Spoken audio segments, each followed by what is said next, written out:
O ministro Alexandre de Moraes, do Supremo Tribunal Federal, negou ter recebido mensagens de Daniel Worcaro no dia da primeira prisão do banqueiro. A declaração veio após o vazamento de supostas conversas entre o magistrado e o dono do Banco Master.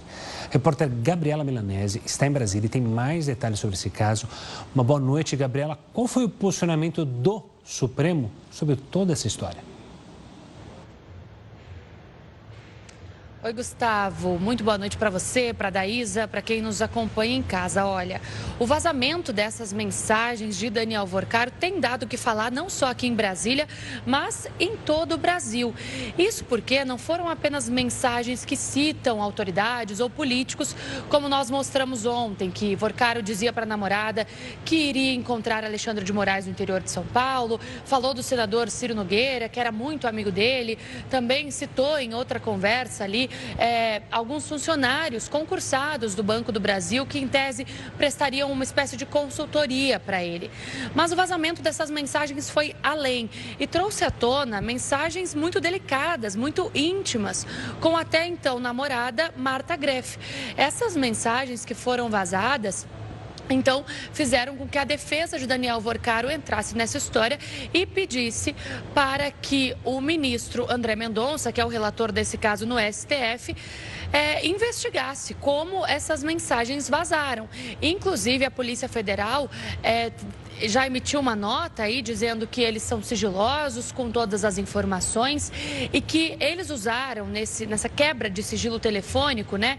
Eles usaram apenas o que era interessante para a investigação e não as mensagens pessoais. Mas foram justamente essas mensagens pessoais aí entre Worcaro e a namorada que vieram à tona e, como eu disse, são mensagens muito íntimas, delicadas e dá pra gente usar a palavra impublicáveis, porque não são mensagens nem que a gente pode falar aqui para vocês.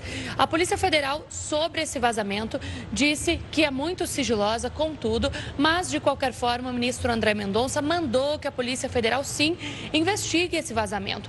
Inclusive, a defesa de Daniel Worcaro diz que esse vazamento só aconteceu depois que os documentos aí envolvendo a quebra de sigilo telefônica foram enviados para a CPMI do INSS, que investiga o rombo nas aposentadorias, mas que também queria saber se o Banco Master tinha alguma relação, então pediu esses documentos. O que os advogados de Worcaro dizem é o seguinte, que depois que esses documentos foram para o Congresso, para essa comissão mista de inquérito, que tem parlamentares, deputados e também senadores, depois que esses documentos chegaram lá, eles foram vazados e a Polícia Federal agora deve investigar para saber por onde eles foram vazados. Agora, sobre a questão de um possível relacionamento entre Worcaro e Alexandre de Moraes, o que a gente teve acesso nas mensagens é justamente uma mensagem que ele comenta com a namorada dizendo o seguinte: queria encontrar Alexandre de Moraes no interior de São Paulo e ela questiona se ele estaria ou não em São Paulo, o ministro, e ele diz que sim. Bom, a gente teve acesso a essas mensagens e o ministro Alexandre de Moraes, inclusive, já se manifestou por meio de duas notas. Nos arquivos revelados pela quebra de sigilo de Worcaro, há capturas de telas de mensagens que teriam sido enviadas e respondidas no modo de visualização única poucas horas antes da primeira prisão de Daniel Worcaro, que aconteceu, a gente lembra, na primeira fase da Operação Compliance Zero, em novembro do ano passado. Existe uma suspeita, e a gente não teve acesso a esses prints, mas existe uma suspeita de que o conteúdo pode ter sido direcionado, sim, a Alexandre de Moraes. Assim que o conteúdo das supostas conversas foi divulgado, então, a assessoria do Supremo Tribunal Federal, por meio do gabinete de Moraes, informou o seguinte: que o ministro Alexandre de Moraes não recebeu essas mensagens e que trata-se de uma ilação mentirosa para atacar o STF. Em outra nota que foi divulgada hoje, no início da noite, o ministro diz que as mensagens foram enviadas para outra pessoa. Inclusive, ele cita que o STF tem acesso para saber quem é essa outra pessoa, mas que, por se tratar de uma questão sigilosa, não divulgariam. A nota diz que uma análise técnica realizada nos dados de Daniel Worcaro que foram tornados públicos pela CPMI do INSS, constatou que as mensagens de visualização única enviadas por ele no dia 17 de novembro, ou seja, o dia da prisão, não conferem com os contatos do ministro Alexandre de Moraes nesses arquivos que foram apreendidos.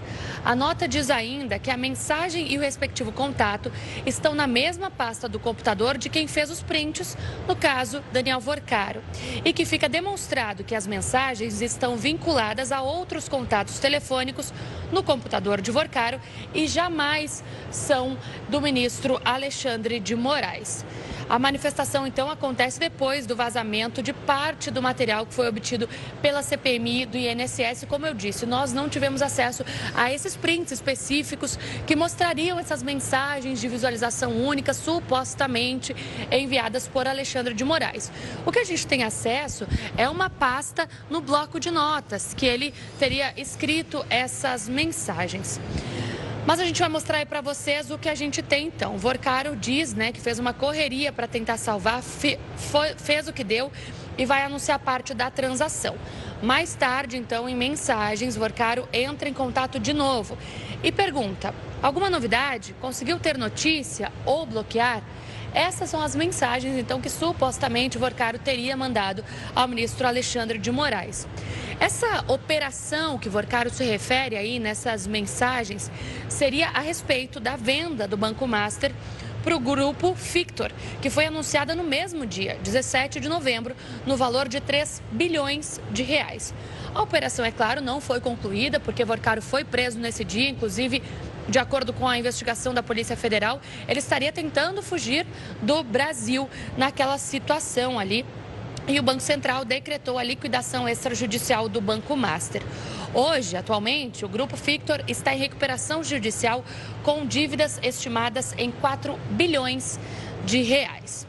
Hoje, o ministro, como eu disse, André Mendonça, também determinou a instauração de um inquérito para investigar o vazamento dessas informações.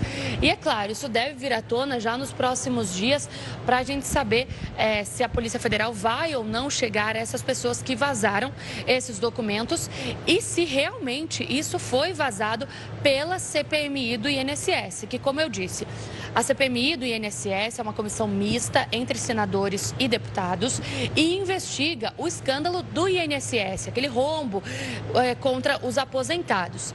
Mas a CPMI pediu acesso aos dados de Vorcaro para entender se a questão do INSS tinha algum ponto que se cruzasse com os dados do Banco Master, Se tinha alguma coisa que faria sentido ali e juntaria os dois escândalos. É claro que esses documentos ainda estão sendo analisados, mas nessa semana tudo isso vazou para a imprensa. Então, hoje a gente teve essa manifestação de Alexandre de Moraes dizendo que as conversas não são com ele. O ministro André Mendonça dizendo que a Polícia Federal deve investigar esse vazamento.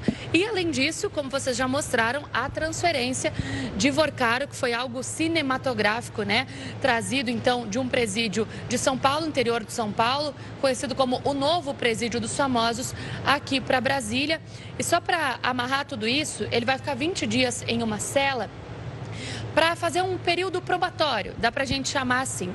Esses 20 dias ele vai passar, então, vai receber um documento com direitos e deveres, tudo que ele pode, tudo que ele não pode fazer, o horário da alimentação, tudo que ele pode ou não pedir, fazer, cumprir ali dentro daquela cela, que ele irá daqui 20 dias para uma cela de 6 metros quadrados, que inclusive, só uma curiosidade, não tem tomada, para evitar que não só ele, como todos os presos que estão lá, não tenham a possibilidade sequer de carregar um aparelho de celular ou um computador, enfim, qualquer aparelho eletrônico. Inclusive, as luzes e a energia que dá acesso ao chuveiro quente, elas têm horário para permanecer ligadas. Então, é um presídio federal com regras mais restritas, Inclusive, é o presídio onde está não só Marcola, o 01, líder do PCC, como outros integrantes da cúpula da facção Primeiro Comando da capital.